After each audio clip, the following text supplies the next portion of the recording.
here we go. State University of New York professor explores queer canine and lesbian feminist cyborg politics. I'm not making this up. I'm not making it up. Yeah, that's about right. Relationships between dogs, cyborgs, and lesbian feminists are the subject of a new scholarly paper by a State University of New York professor. Okay, now I actually hunted the article down, which wasn't hard because it's directly linked in the article. Let's see here. Here's the abstract. Are you ready? Here we go. This article offers a queer lesbian feminist analysis. Gee, that can't be biased. They're coming out and saying it. Oh. Attuned to lesbian, queer, trans, canine relationalities. Relationalities? We used to call those relationships. Specifically, the article places queer and lesbian ecofeminism in conversation with Donna Haraway's work on the cyborg and companion species to theorize the interconnected queer becomings of people, nature, animals, and machines amidst ecologies of love and violence in the 2020s. $20 to the first person that can tell me what the hell that even means. Do you guys remember how I dissected the abstract to what was her first name? Oh yeah, Ali Luke's dissertation on smell. I have a couple of videos out on Ali Luke's dissertation. She wrote a PhD dissertation and it made like 4 million hits because people found it so strange. And this reads just like it. It takes two key case studies as the focus for analysis. Well, first of all, these are just case studies, so I don't think they mean anything.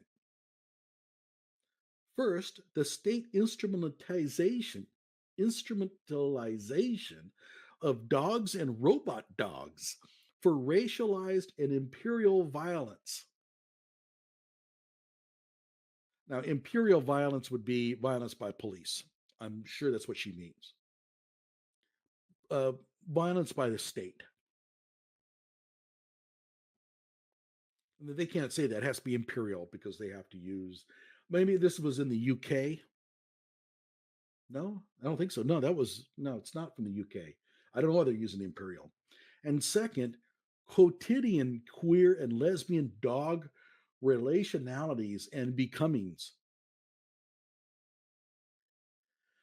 In the first, the article traces how dogs are weaponized as tools of state violence and proposes a queer, lesbian, feminist critique of white supremacy and militarization that can also extend to a critique of the violence committed through and toward the dogs.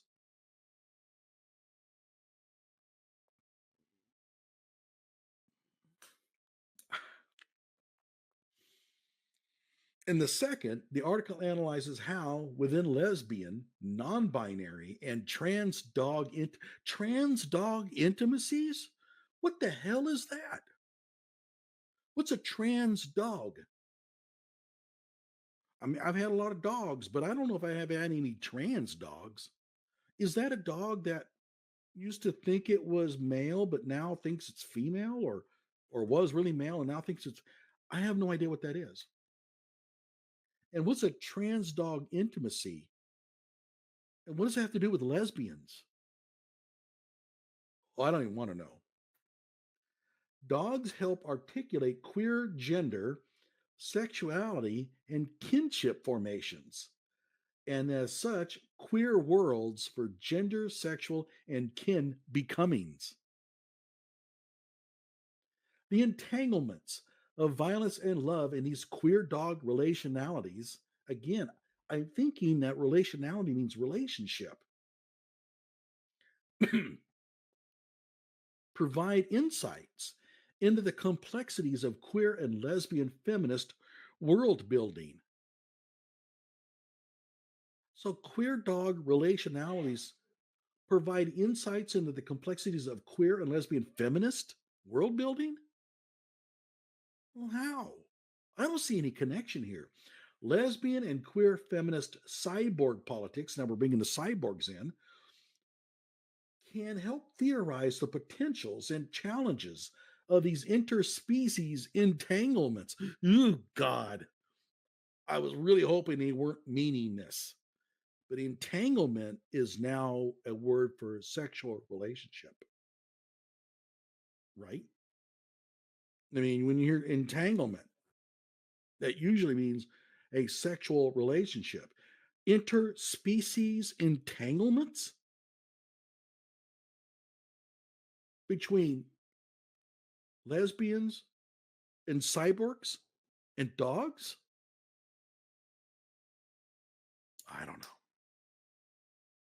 I really hope they don't mean what I think they mean.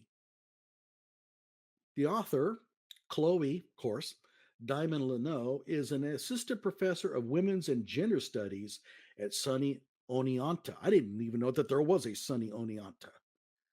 And uses the pronouns she and they, of course, according to her bio on the public university website.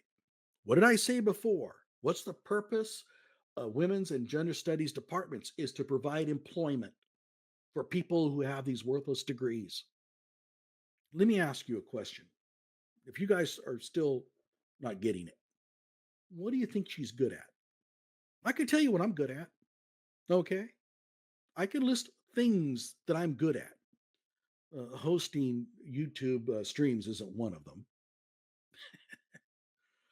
but, you know, technical writing and, engineering, mathematics, I have skill sets.